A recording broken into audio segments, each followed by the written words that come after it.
कानात घुमला पाहिजे, कारण जिथं बार्शी असते तिथं सरशी असते आणि तोच बार्शीकरांच्या टाळ्यांच्या आणि जयघोषातील आवाज या ठिकाणी आपल्या विरोधकांच्या कानामध्ये घुमला पाहिजे.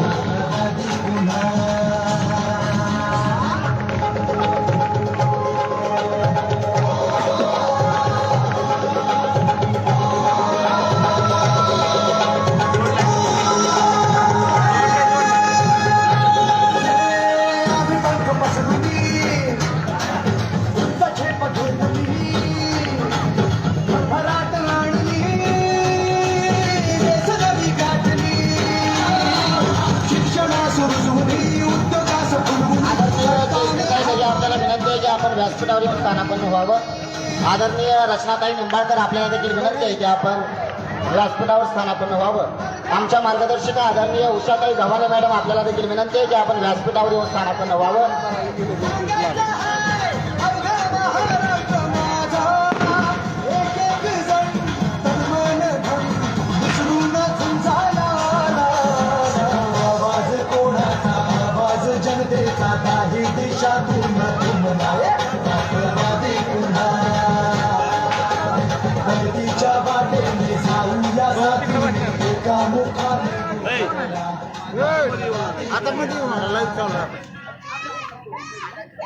धाराशिव लोकसभा मतदारसंघाच्या राष्ट्रवादी काँग्रेस पार्टी व महायुतीच्या अधिकृत उमेदवार, धाराशिव उस्मानाबाद जिल्हा परिषदच्या माजी उपाध्यक्षा व लेडीज क्लबच्या माध्यमातून अनेक स्त्रियांसाठी आणि या स्त्री शक्तीसाठी ज्यांनी धाराशिव जिल्ह्यामध्ये आवाज उठवला, जनसामान्यांची कामे मार्गी लावणाऱ्या, त्याचप्रमाणे प्रत्येक स्त्रीला स्वावलंबी कसं करता येईल हा मनामध्ये हेतू ठेवणाऱ्या आपल्या महायुतीच्या अधिकृत उमेदवार सौभाग्यवती अर्चनाताई राणा जगदीशसिंह पाटील यांचे या ठिकाणी आगमन झाले. पुनश्च एकदा या सर्व बार्शीकर स्त्रीच्या शक्तीला विनंती करतो की टाळ्यांच्या गजरामध्ये आपण त्यांचं या ठिकाणी स्वागत करायचं. धाराशिव लोकसभेचा इतिहास पाहिला तर बार्शी म्हटलं की सरशी असते. जिथं बार्शी आहे, ज्या बाजूला बार्शी आहे त्या बाजूला सरशी असते. खरं म्हणजे मध्यंतरी काहीतरी आपल्याला दिसलं असेल की 16 महिने झालं विरोधकाच्या चक्रा आमच्या तालुक्याकडे वाढल्यात, परंतु काळजी करू नका, आमचा धान्या वाघ माननीय आमदार राजाभाऊ जोपर्यंत या बार्शीमध्ये ते ठोकून आहे तोपर्यंत विरोधकाचा आवाज कधी घुमलेला दिसणार नाही. सर्वप्रथम या ठिकाणी या महिला मेळाव्याचं स्वागत व प्रास्ताविक करण्यासाठी मी आमंत्रित करतोय आमचे मार्गदर्शक व गुरु आदरणीय श्रीधरजी कांबळे सर यांना. आदरणीय श्रीधर कांबळे सर यांना विनंती करतो की आपण या कार्यक्रमाचं प्रास्ताविक व स्वागत करावं.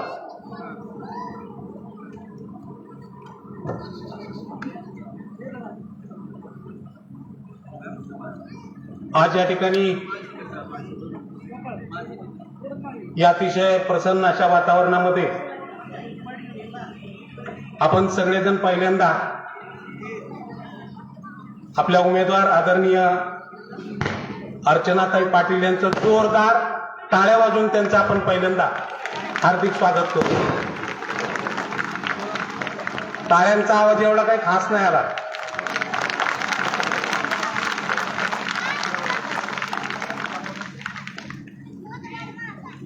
ताई, तुमचं आमच्या सगळ्या बार्शीकर आमच्या भगिनींच्या वतीनं हार्दिक स्वागत करत असताना आपण महायुतीच्या उमेदवार म्हणून आपल्याला उमेदवारी मिळाली आणि संबंध बार्शी शहर आणि तालुक्यामध्ये आमचे नेते आदरणीय राजाभाऊ राऊत साहेब आपल्या पाठीशी आहेत, उभा राहिलेत म्हणल्यानंतर ही चर्चा काही मिनिटांमध्ये शहर आणि तालुक्याच्या कानाकोपऱ्यामध्ये पसरली आणि नेहमी ताई असं म्हणतात की बार्शी तिकडे सरशी, त्यामुळे आता बार्शी तुमच्या पाठीशी आहे. त्यामुळे निश्चितपणाने आम्हाला खात्री आहे की मोदी साहेबांच्या बरोबर जे 400 पेक्षा जास्त खासदार असणार आहेत त्याच्यामध्ये तुम्ही निश्चितपणाने असाल, याच्याबद्दल आमच्या मनामध्ये कुठल्याही प्रकारची शंका नाही. मी माझ्या सगळ्या भगिनींच्यासाठी आवर्जून सांगेन की आदरणीय ज्येष्ठ नेते पद्मसिंह पाटील साहेब, त्याचबरोबर आदरणीय राणादादा,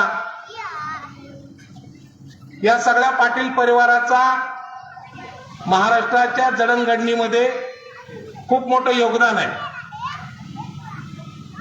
या महाराष्ट्रामध्ये कृषी क्षेत्र असेल, औद्योगिक क्षेत्र असेल, शिक्षणाच्या सारख्या चांगल्या संधी असतील, या सगळ्या संधी महाराष्ट्रामध्ये देत असताना पद्मसिंह पाटील साहेबांच्या अत्यंत खंबीर आणि खमक्या पावलावरती पाऊल टाकून त्यांचे चिरंजीव आदरणीय राणादादांनी आपलं काम पुढे तसंच चालू ठेवलं. आणि ताई, तुमच्याबद्दल आम्ही ऐकून होतो की उस्मानाबाद शहर आणि सगळ्या परिसरामध्ये महिलांच्यासाठी सातत्यानं आपण करत असलेले वेगवेगळे उपक्रम आमच्या ऐकिवात आहेत, वाचनात आहेत. आणि बार्शीकर भगिनीने मला या निमित्तानं आवर्जून सांगायचंय की आदरणीय भाऊ आपले नेते आहेत. या शहराचा, या तालुक्याचा विकास करण्याच्यासाठीचं त्यांचं स्वप्न ते सातत्यानं पूर्ण करण्यासाठी अहोरात्र कष्ट घेत असतात.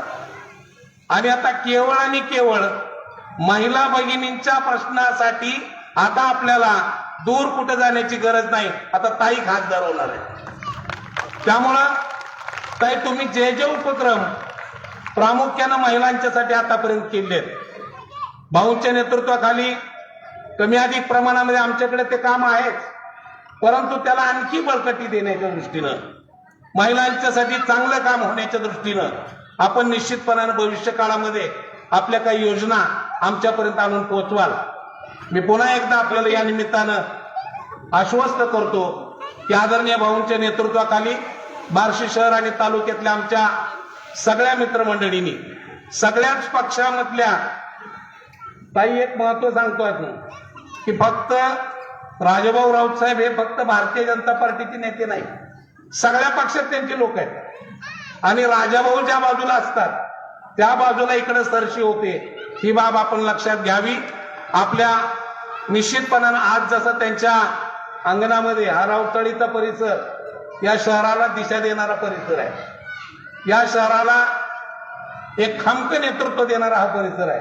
त्यामुळे आपण सुद्धा निश्चितपणानं या मातीत आपण पहिली आपली सभा घेताय. तुमचं आम्ही या ठिकाणी स्वागत केलंय. दिल्लीमध्ये सुद्धा तुम्ही हा डंका निश्चितपणे न्याल, याच्याबद्दल माझ्या मनामध्ये कुठली शंका नाही. मी आपल्याला शुभेच्छा देतो.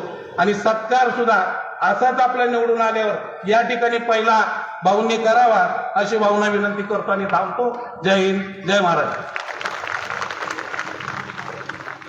धन्यवाद सर. ताई, आपण जसा धाराशिवमध्ये हिरकणी महोत्सव घेता तसा हिरकणी महोत्सव आमच्या या सर्व स्त्री शक्तीसाठी आमच्या बार्शीमध्ये सुद्धा घ्यावा अशी सर्व महिलांची देखील या ठिकाणी विनंती आहे. तर सर्वप्रथम या ठिकाणी आपल्या धाराशिव लोकसभा मतदारसंघाच्या सक्षम अशा उमेदवार आदरणीय अर्चनाताई राधाकृष्ण पाटील यांचं स्वागत व सत्कार करण्यासाठी मी आमंत्रित करतोय. सौभाग्यवती आदरणीय कविताताई राऊत, आदरणीय रचनाताई निंबाळकर व जयश्री डगे मॅडम यांना विनंती करतो की आपण ताईंचा या ठिकाणी सन्मान करावा. सर्वच व्यासपीठावरील मान्यवरांना विनंती करतो की आपण आपल्या धाराशिव उस्मानाबाद लोकसभा मतदारसंघाच्या राष्ट्रवादी काँग्रेस पार्टी व महायुतीच्या अधिकृत उमेदवार सौभाग्यवती अर्चनाताई राणाजगदीश पाटील यांचा सन्मान या ठिकाणी शाल, श्रीफळ, हार व औक्षण करून या ठिकाणी करायचं आहे. टाळ्यांच्या गजऱ्यामध्ये आपण त्यांचं या ठिकाणी स्वागत करूया. आवाज कोणाचा, आवाज जनतेचा, काही दिशातून घुमला राष्ट्रवादी पुन्हा. प्रगतीच्या वाटेने सावल्या साथीने एका मुखाने हो बोला राष्ट्रवादी पुन्हा. आवाज कोणाचा, आवाज जनतेचा, काही दिशातून घुमला. सौभाग्यवती अर्चनाताई पाटील यांचा सन्मान तमाम बार्शीकर या सर्व स्त्री शक्तीच्या वतीनं आपला या ठिकाणी सन्मान होतो. राष्ट्रवादी पुन्हा.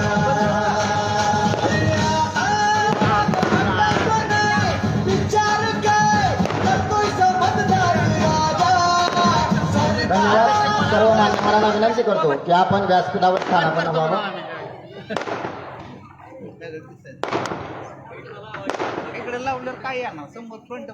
धाराशिव उस्मानाबाद लोकसभा मतदारसंघाची उमेदवारी जाहीर करत असताना सगळे मतदारसंघातील लोक उशीर झाला म्हणत होते, परंतु या ठिकाणी आपल्या देशाचे पंतप्रधान आदरणीय नरेंद्रजी मोदी साहेब यांनी खऱ्या अर्थानं एका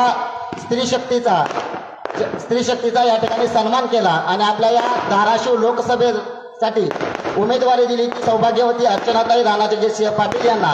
तर त्याच निमित्तानं तमाम बार्शीकरांच्या वतीनं हा स्वागत सोहळा व महिला मेळावा आहे. सर्वप्रथम या ठिकाणी मी आमंत्रित करतोय भारतीय जनता पार्टीच्या सोलापूर जिल्ह्याच्या अध्यक्षा आदरणीय ॲडव्होकेट राजश्री डमरे मॅडम यांना की आपण आपलं मनोगत या ठिकाणी व्यक्त करावं.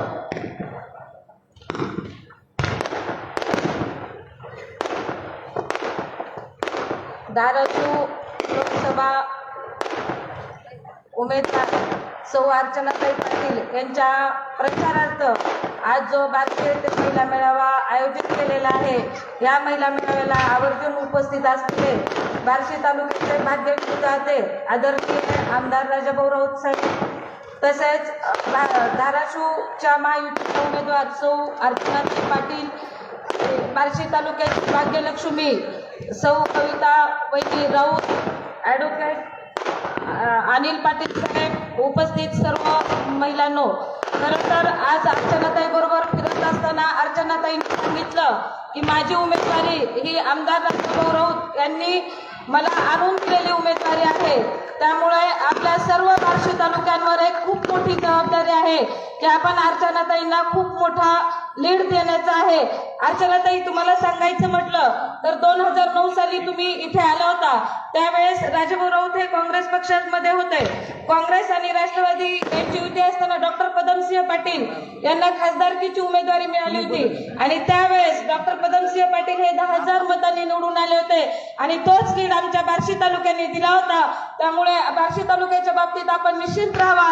जेव्हा राजाभाऊ राऊत भाऊ म्हणून ज्या बहिणीच्या पाठीशी उभा असतो ती बहीण निश्चितच विजयी होते, यामध्ये मात्र शंका नाही. अर्चनाताईंची ओळख करून द्यायची म्हटलं तर त्या अत्यंत एक सुशिक्षित अशी महिला आहे. त्या इलेक्ट्रॉनिक इंजिनियर आहेत आणि इलेक्ट्रॉनिक इंजिनियर असतानाच केवळ त्या डॉक्टर पदमसिंह पाटलांची सून म्हणून किंवा राणादादाची पत्नी म्हणून त्यांना उमेदवारी मिळालेली नाही, तर त्यांचं गेल्या अनेक वर्षापासून धाराशिव जिल्ह्यामध्ये अत्यंत उत्तम असं काम आहे. हिरकणी मंच म्हणून त्यांचा महिलांसाठी अत्यंत छान पद्धतीने काम करतो. त्यांनी अनेक महिला बचत गटांना उद्योग निर्माण करून दिलेले आहेत.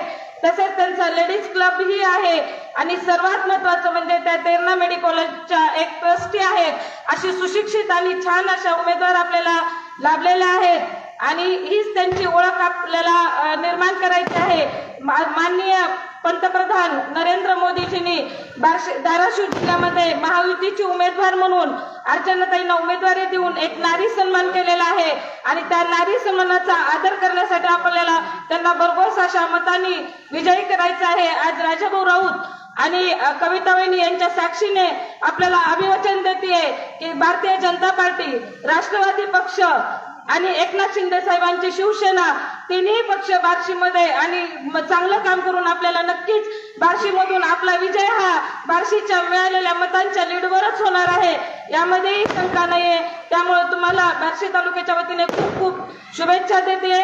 काल आपण तुळजाभवानीचं दर्शन घेतलं, आज भगवंताचं दर्शन घेतलं. नक्कीच तुमच्या भगवंत हा पित्यासारखा आणि तुळजाभवानी ही मातासारखी आपल्या पाठीशी राहणार आहे. आपण विजयी राहणार आहात. जेव्हा आपण खासदार म्हणून संसदेत जाल तेव्हा बार्शीमध्ये महिलांसाठी बचत गटासाठी आपण एक योग्य अशी कामगिरी करावी अशी अपेक्षा करते आणि आपल्याला खूप खूप शुभेच्छा देते. धन्यवाद.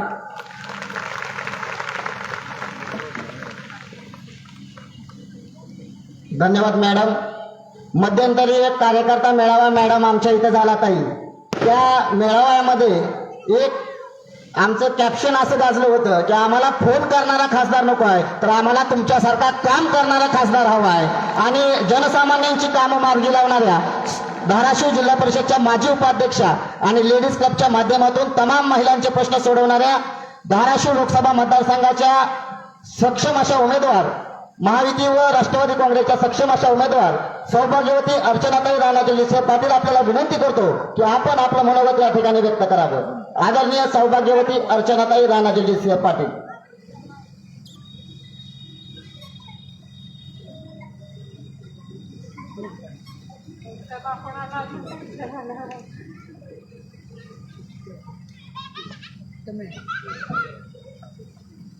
आपल्या बार्शी जिल्ह्याचे मतदारसंघाचे भाग्यविधाते माननीय राजाभाऊ राऊत साहेब, त्यांच्या पत्नी ज्या आता माझी मैत्रीण झाल्यात किरणताई, कविताताई, सगळ्या व्यासपीठावरील मान्यवर, जिल्हाध्यक्षताई, सगळ्या मान्यवर इथं उशीर झाला तरी आवर्जून थांबून राहिला. स्वयंपाक करायची वेळ होती आणि आम्ही उशीर केला तरी सुद्धा सगळा थांबून राहिलेला माझ्या बार्शीमधल्या नवीन मैत्रिणी, सगळ्या पार्टीचे पदाधिकारी, युवक. रणवीर राऊत साहेब, तुमच्या मुलाचं म्हणजे थोडंच कौतुक करायला पाहिजे. पहिले म्हणजे तुम्हाला अर्ध काम नाही, त्रिफोत काम मला वाटतं तुमचं चिरंजीव करतात.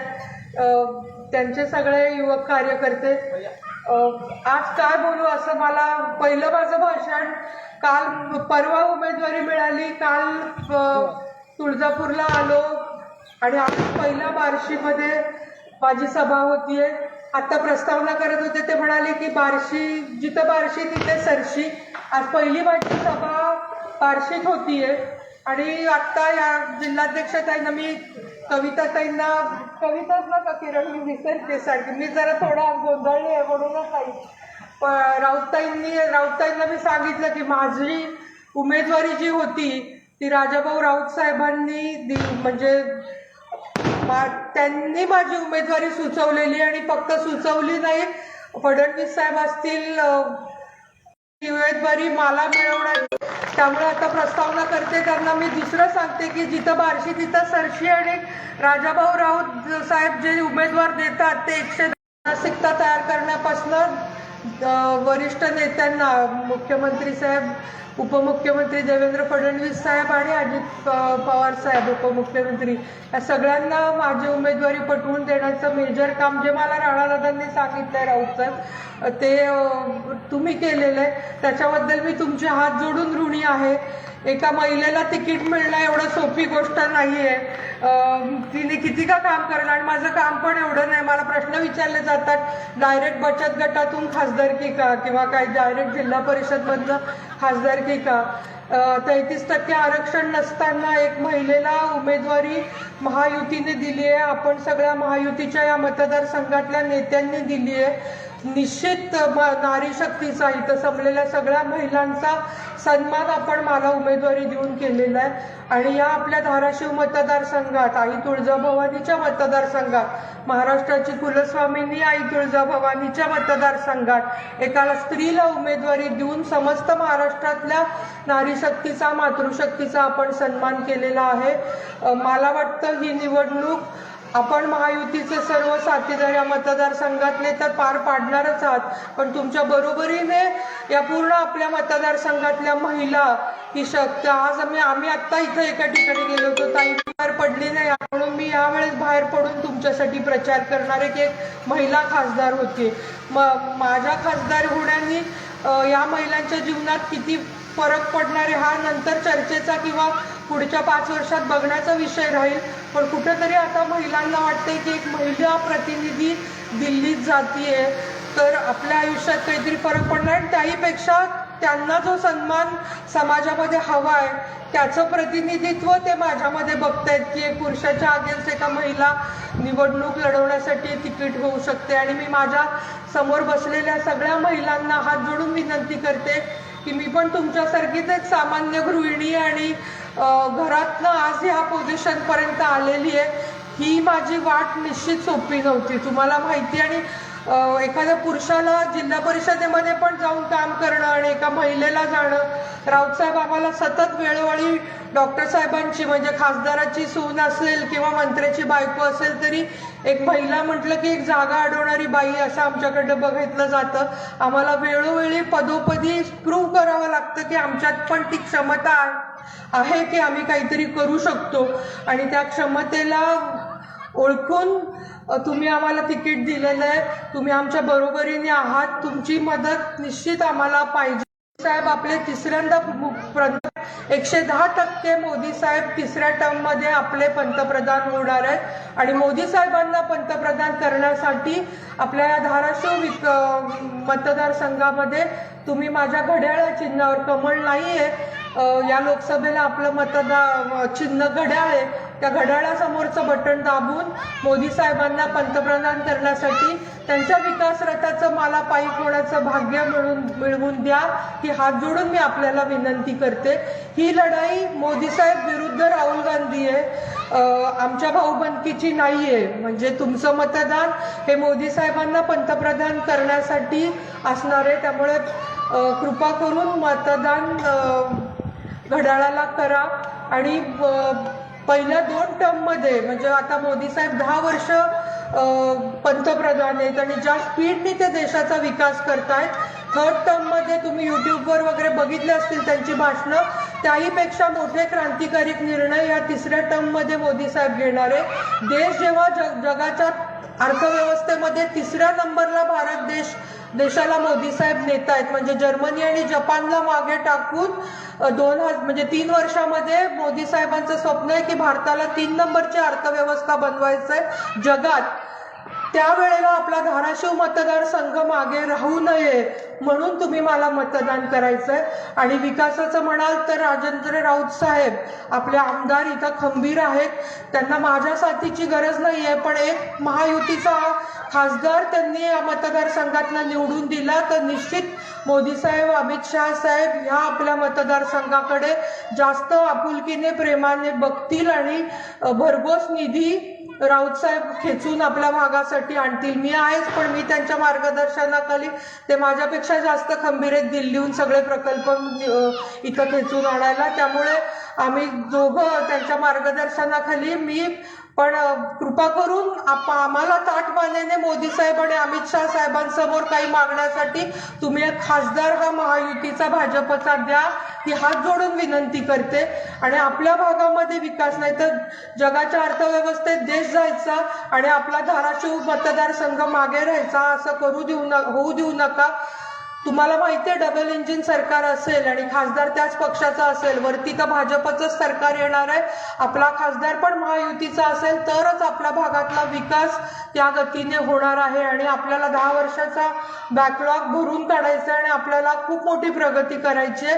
त्यामुळे या येणाऱ्या 7 मेच्या इलेक्शनला घड्याळासमोरचं बटन दाबून आपण मोदी साहेबांसाठी, माझ्यासाठी भरभरून मतदान करावं ही हात जोडून विनंती करते. नॉर्मली आपल्याला नवरे सांगतात असा समज आहे म्हणजे की कुठं बटन दाबायचं. त्यावेळेस माझी महिलांना विनंती आहे की तुम्ही नवऱ्यांना सांगा कुठं बटन दाबायचं आणि घरातलं सगळं मतदान आणि तुमच्या आजूबाजूचं सगळं मतदान घड्याळाला करून घ्या. मी परत याच मैदानावर राऊत साहेबांनी सभा नाही ठेवली तरी त्यांचे आभार मानायला निश्चित येईल. आणि मी जेव्हा प्रवेश केला तेव्हा माझ्या पाठीशी राऊत साहेब तुम्ही होता, त्यामुळे ती माझी साथ सोडू नका. माझ्याकडनं काही चुका झाल्या तर जरा एवढ्या मोठ्या ह्याच्यात मी पहिल्यांदा म्हणजे राणादादांनी कधी असं म्हणजे घरी जरी जेवायला आलं तरी मला बाहेर बोलू दिलं. त्यामुळे काही चुका जर प्रोटोकॉलमध्ये झाला तर लहान बहीण असं समजून माफ करा. मी ताईंना पण ते 2दा बोलले, मुद्दाम कधीच करणार नाही. आपल्या मतदारसंघात ढवळाढवळ मला तो पण प्रश्न पत्रकारांनी विचारला, तो माझा एम नाही. आणि मी म्हटलं मला राजेंद्र राऊत साहेब अलगद निवडून दरवेळेस देणार असतील तर मी कशाला काय खटाटोप करू. त्यामुळे हा पण एक विषय होता की हिरकणी महोत्सव आणि बाकीचे जे कार्यक्रम आहेत ते आपल्या इथं घ्यावे. निश्चित खासदार झाल्यानंतर राऊतताईंच्या मदतीने, त्यांच्या साथीने आपण वेगवेगळे कार्यक्रम आणि बहुसंख्य उमेद बचत गटांचे जे काही योजना असतात, अगदी आशांचे पण 60% पगार केंद्रातनं होता. त्यामुळे मोठे मोठे म्हणजे बाजार हाट, महिला बचत गटाच्या उद्योगासाठीचे वगैरे ते आपण ह्या भागात आणू आणि कार्यक्रम पण त्यांच्या मार्गदर्शनाखाली घेऊ. उद्योग CMEGY, PMEGYचे राऊतसाहेब महाराष्ट्रात राणादादांच्या मतदारसंघात आपण महाराष्ट्रात सलग 2 वर्ष 1 नंबर लावत. म्हणजे मागच्या वर्षी 750 जणांची कर्ज प्रकरणं केली होती. त्यात 70% महिला होत्या आणि यावेळेस आतापर्यंत 1500 लोकांचे आपण CME-GOI प्रकरणं केली बँकेतनं. म्हणजे बायकांना कर्ज मिळवून द्यायचं, त्यात त्यांना 35% अनुदान असतं. त्यात यावर्षी पण आपण 1 नंबरला आहोत. आपल्या राऊत साहेब, इकडे अभिमन्यू पवार साहेब आणि सगळ्यांचं खूप मोठे, म्हणजे मी बार्शीला पप्पांच्या प्रचाराला आले होते पहिल्या, दुसऱ्याला मी जरा हिरमोडून जिल्ह्यातच फिरले, पण तेव्हाचे रस्ते आणि आताचे रस्ते अतिशय गुळगुळीत. ते म्हणतात ते हेमा मालिनीच्या गालासारखे आपण बार्शीचे रस्ते केलेले. त्यामुळे म्हणजे माझं सांगण्याचं हेतू की राऊत साहेब खंबीर आहेत, पण त्यांची बहीण म्हणून मला मतदान द्या. जास्त बोलत नाही मी. पुरत 5 जूनला भेटू आपण. तुम्ही प्रत्येक महिलेने तर कराच, पण जास्तीत जास्त बाकीच्या आपल्या महिलांना प्लीज माझ्यासाठी सांगा की मतदान करा आणि घड्याळाला करा. Thank you very much.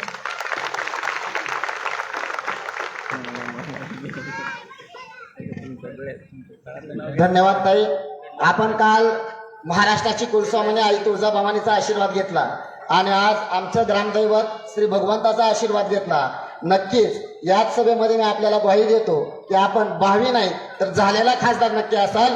या ठिकाणी आपण यानंतर आपल्या सर्वांचे मार्गदर्शक बोले तैसा चाले, ज्यांच्या व्यक्तिमत्वाकडे पाहिलं तर या महाराष्ट्रामध्ये निरीक्षेच आमदार म्हणून ज्यांना ओळखलं जातं आणि बार्शी तालुक्यामध्ये जवळपास 2700 कोटी रुपयांचा निधी ज्या व्यक्तिमत्वानं आणला ते आमदार माननीय राजाभाऊ राऊत यांना विनंती करतो की आपण आपलं मनोगत व्यक्त करावं. माननीय आमदार राजाभाऊ राऊत. आज या ठिकाणी आपल्या खासदार आदरणीय माझ्या भगिनी, माझ्या बहीण अर्चनाताई पाटील, उपस्थित सर्व निंबाळकर ताई, कविता, महिला जिल्हा उपाध्यक्ष राजश्रीताई, सर्व पदाधिकारी, आजी माजी नगरसेविका, आमचे सहकारी मित्र संतोषदादा निंबाळकर, आदरणीय आमचे मार्गदर्शक अनिल पाटील साहेब, केशवबापू गोगरे, श्रीधर कांबळे सर, नेताजी पाटील साहेब, ढगे वकील साहेब, रेणके आप्पा, उपस्थित सर्व पाठीमागं लांबमधले सर्व पदाधिकारी, उपस्थित सर्व माझ्या माता भगिनी, सर्व पदाधिकारी, पत्रकार बांधवांनो, आज या ठिकाणी आमच्या बहीण अर्चनाताई यांची उमेदवारी या ठिकाणी निश्चित झाली आणि ताई सगळ्यात माझ्या समोर बसलेल्या भगिनी यांच्या महिलांचाच कार्यक्रम पहिला या ठिकाणी महिलांना मी या ठिकाणी मान देऊ शकलो, त्याबद्दल मला सार्थ अभिमान आहे. आज पहिलीच प्रचाराची या ठिकाणी सभा किंवा आपली ओळख आणि हळदी कुंकाचा कार्यक्रम म्हणून आपण या ठिकाणी आपल्याला उपस्थित राहण्याची मी विनंती केली होती आणि त्या निमित्तानं आज आपण या ठिकाणी आपली ओळखही होईल सर्व माता भगिनींची आणि सर्व पत्रकार बांधवांची, सर्व बार्शीकरांना, पूर्ण जनतेलाही संपूर्ण आपल्याबद्दलची माहिती होईल. या दृष्टिकोनातून आज या ठिकाणी हा कार्यक्रम आयोजित करत असताना आज सर्व माझ्या या परिसरातील महिला भगिनी पण उपस्थित आहेत. निश्चितपणानं ताई कुठलीही काळजी करू नका. आपण या ठिकाणी मी, राणादादा साहेब, अभिमन्यू पवार साहेब, चौगुले साहेब, बसवराज पाटील साहेब, सगळेच आम्ही आमदार त्या ठिकाणी ज्यावेळेस सातत्यानं धाराशिवची, उस्मानाबादची उमेदवारी आम्हाला निश्चित करायची होती आणि बरेच दिवस ह्याच्यामध्ये चालली होती की नेमका उमेदवार कोण. जवळपास 20 ते 22 नावं समोर येत होती सातत्यानं, परंतु सातत्यानं गेल्या 8 दिवसामध्ये सातत्यानं माझ्या समोर ताई तुमचं नाव सातत्यानं समोर यायचं. कारण मी ज्यावेळेस मला 6 महिन्यापूर्वी फडणवीस साहेबांनी विचारलं होतं की राजाभाऊ नेमकं उमेदवार कोण असायला पाहिजे, कारण मला या संपूर्ण मतदारसंघामध्ये ताई सांगायला हरकत नाही की ज्यावेळेस 96 साली आदरणीय बापू कांबळे साहेब उभारले होते. बापू कांबळे 2 वेळेस खासदार झाले, आम्ही बरोबर होतो. त्यानंतर आदरणीय डॉक्टर पद्मसिंह पाटील साहेब उभारले, आम्ही त्यावेळेस बरोबर होतो. आता नंतरच्या कालावधीमध्ये काही पक्षांतर बदल झाले. ज्यावेळेस आम्ही बरोबर नव्हतो त्यावेळेस रवी सर त्यांच्या बरोबर होतो ताई, ते खासदार झाले. गेल्या वेळेस पण आम्ही ज्यांच्याबरोबर होतो ते खासदार झाले. आज तुमचा सख्खा भाऊ तुमच्या पाठीशी खंबीरपणानं उभा आहे. अजिबात काळजी करायचं काय कुठलं कारण नाही. कारण या ठिकाणी काम करत असताना बार्शी बरोबरच आसपासच्या गावातली सुद्धा पूर्ण 96 पासून मी फिरत असताना या संपूर्ण मतदारसंघामध्ये काय करावं लागतं, नेमकं कोण उमेदवार असावा याची निश्चितपणानं आम्हाला जाणीवता या ठिकाणी झालेली होती. म्हणूनच या ठिकाणी उमेदवारी देत असताना मला एवढंच या ठिकाणी म्हणायचं की कुणालाही राजकारण करताना अहंकार येऊन एवढा अहंकार मी कधीच पाहिलेला नव्हता की थेट ज्या व्यक्तीने आज आपल्या देशाचं नाव संपूर्ण जगभर अभिमानानं घेतात अशा आदरणीय पंतप्रधान नरेंद्र मोदी साहेबांना चॅलेंज देणं इतपत कुणाची कॅपॅसिटी किंवा लायकी नाही अशा पद्धतीचं मी या ठिकाणी आवर्जून सांगू इच्छितो.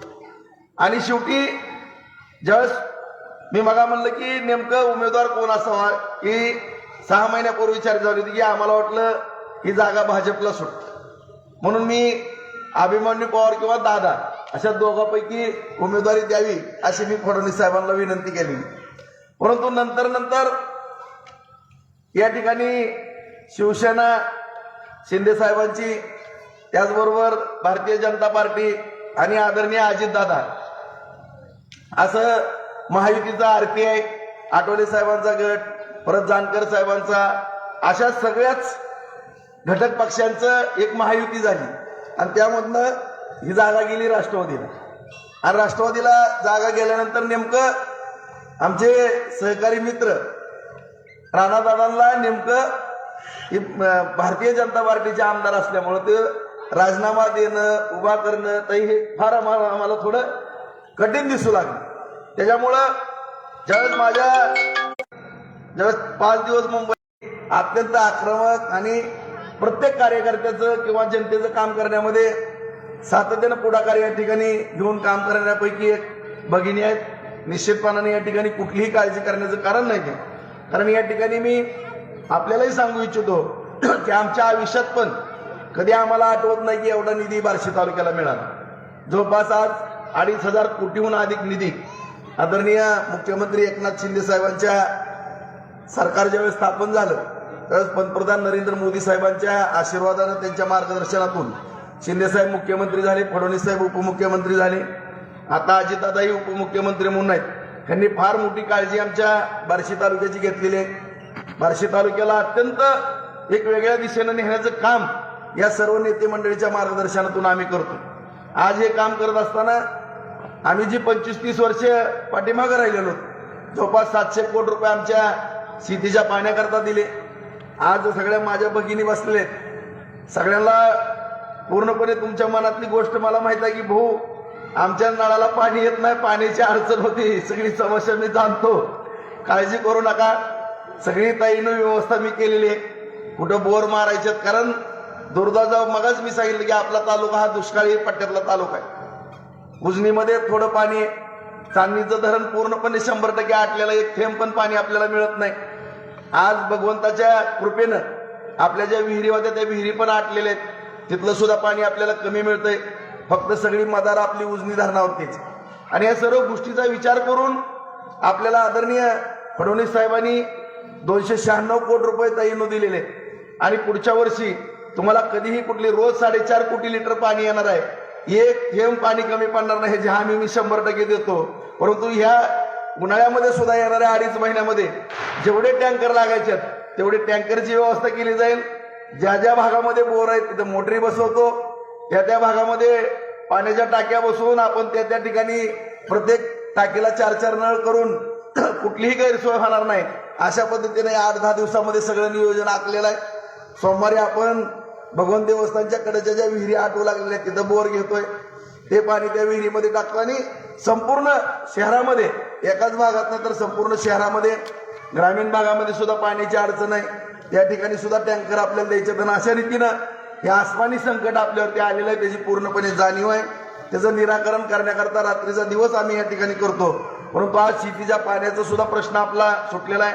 पुढच्या वर्षी आपल्या शेतांना बार्शी तालुक्यामध्ये पाणी मिळणार आहे, पिण्याचं पाणी मिळणार आहे. प्रत्येक गावागावामध्ये आपण जल जीवन मिशनच्या माध्यमातून पंतप्रधान नरेंद्र मोदी साहेबांच्या मार्गदर्शनातून पाण्याच्या योजना मंजूर केलेल्या आहेत. आता ताईने सांगितल्याप्रमाणे बार्शी शहरात कुठलाच रस्ता आणि कुठला भाग असा नाही की त्या ठिकाणी आपण विकास कामं केली नाहीत, किंवा रस्ते, गटारी, दिवाबत्ती, खेळाची मैदानं, बाग बगीचा. आता आपल्याला लक्ष्मी सोपान असेल, शंकेश्वर उद्यान असेल, अहिल्यादेवी होळकर असेल, महात्मा गांधी उद्यान असेल, सगळी उद्यानं अत्यंत सुंदर आपल्याला केलेले. तळ्यावरती बोटिंगचं आपण त्या ठिकाणी केलेलं आहे.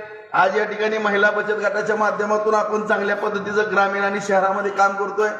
रोजगार निर्मिती करता आपण नवीन नवीन उद्योग या ठिकाणी तालुक्यामध्ये आणलेले आहेत. MIDCचं काम युद्ध पातळीवरती नवीन नवीन कारखाने त्या ठिकाणी उभा राहत आहेत.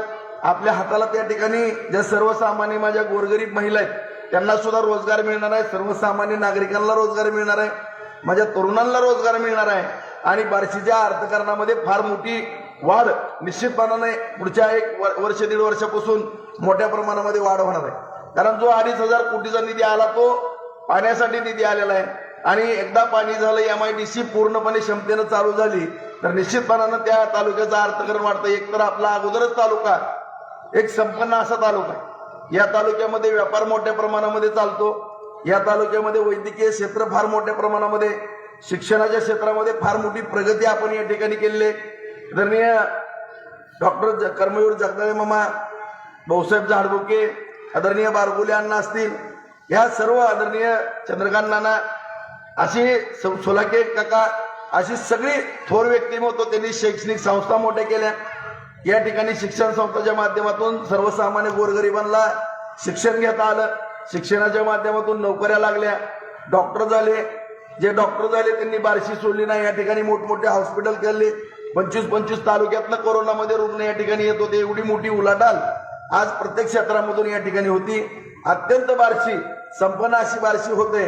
आणि हे सगळं होत असताना या सर्व गोष्टी आदरणीय पंतप्रधान नरेंद्र मोदी साहेबांच्या मार्गदर्शनाखाली आपण करतो. आज त्यांनी लक्ष दिलं म्हणून आज आपल्याला निधी या ठिकाणी शिंदे साहेब, फडणवीस साहेब, आदरणीय अजितदादा या तिघांच्या माध्यमातून मिळतोय. बांधवांनो, भगिनीनो, आणि भविष्य काळामध्ये आपल्याला जर बार्शीची आणखी मोठी प्रगती करायची असेल तर निश्चितपणानं आपल्याला ताईला त्या ठिकाणी खासदार म्हणून आपण पाठवल्यातच जमा आहे. परंतु जास्तीचं मताधिक्य आपण या ठिकाणी बार्शी तालुक्यातून द्यायचंय. आणि निश्चितपणाने या ठिकाणी ताई मी तुम्हाला शब्द देतो की आम्ही कुठेच मागे हटणार नाही. अत्यंत ताकदीनं ही निवडणूक आमच्या स्वतःच्या कुटुंबातली निवडणूक आहे आणि तुम्ही आमच्या कुटुंबातले एक भगिनी सदस्य आहेत. या नात्यानं आम्ही ही निवडणूक लढवू. कुठलीही काळजी करू नका. बार्शी तालुक्याच्या बाबतीमध्ये बिंदास राहा. फक्त 4-5 वेळेस आपल्याला इकडे चक्रा मारायच्यात. 4 ते 5 दिवस तुम्ही प्रचाराला या. तुम्ही सगळी टीम ही तुमच्या बरोबर सगळ्या पदयात्रेमध्ये असेल. बार्शी शहरामध्ये आपल्याला 2 दिवस काढावे लागतील. वैराग शहरामध्ये 1 दिवस आपल्याला जायचंय. त्याचबरोबर मोठी मोठी जी गाव आहेत तेवढी तुम्हाला जास्त आम्ही त्रास इकडे बार्शीमध्ये होऊन देत नाही. कमीत कमी 4 ते 5 दिवस फक्त पांगरी, उपळाई, अशी पानगाव, ही मोठी मोठी जेवढी गाव आहेत एवढ्या मोठ्या मोठ्या गावाला तेवढं तुम्हाला फक्त 4 ते 5 दिवस या बार्शी तालुक्यामध्ये द्यायच्यात. आणि एखाद्या मोठ्या सभेला ज्यावेळेस आदरणीय फडणवीस साहेब आणि आदरणीय अजितदादा येतील सभेला, त्या दिवशी एक उमेदवार म्हणून आपण हजर राहावा. बाकीचं तुम्ही इतर तालुक्यामध्ये जेवढं जास्तीत जास्त लक्ष देता येते तेवढं द्या. निश्चितपणानं बार्शी तालुक्याच्या माध्यमातून मी आपल्याला शब्द देतो की एक भाऊ म्हणून एक बहिणीला फार मोठी ओवाळणी या ठिकाणी मतदान रूपी दिल्याशिवाय मी राहणार नाही, अशा पद्धतीचा शब्द देतो. आणि आपण खासदार झालायच अशा शुभेच्छा, अभिनंदन करून माझे 2 शब्द संपवतो. जय हिंद, जय महाराष्ट्र. धन्यवाद भाऊ. खरं म्हणजे भारतीय जनता पार्टी, राष्ट्रवादी काँग्रेस पक्ष व शिवसेना महायुतीच्या उमेदवार अर्चनाताई पाटील या ठिकाणी उपस्थित आहेत. एकदा सर्व महिलांना विनंती आहे की हात वर करून आपण अर्चनाताईंना या ठिकाणी पाठिंबा दर्शवूया आणि हा कार्यक्रम या ठिकाणी संपला असं जाहीर करूयात. सर्वांनी हात वर करायचे. आपकी बार 400 पार, आपकी बार 400 पार, आपकी बार 400 पार. विजय नारी शक्तीचा, माझं मत अर्चनाताईंना. विजय नारी शक्तीचा, माझं मत अर्चनाताईंना. भारत माता की जय. आणि या ठिकाणी सर्व महिला भगिनी या ठिकाणी उपस्थित राहिल्या.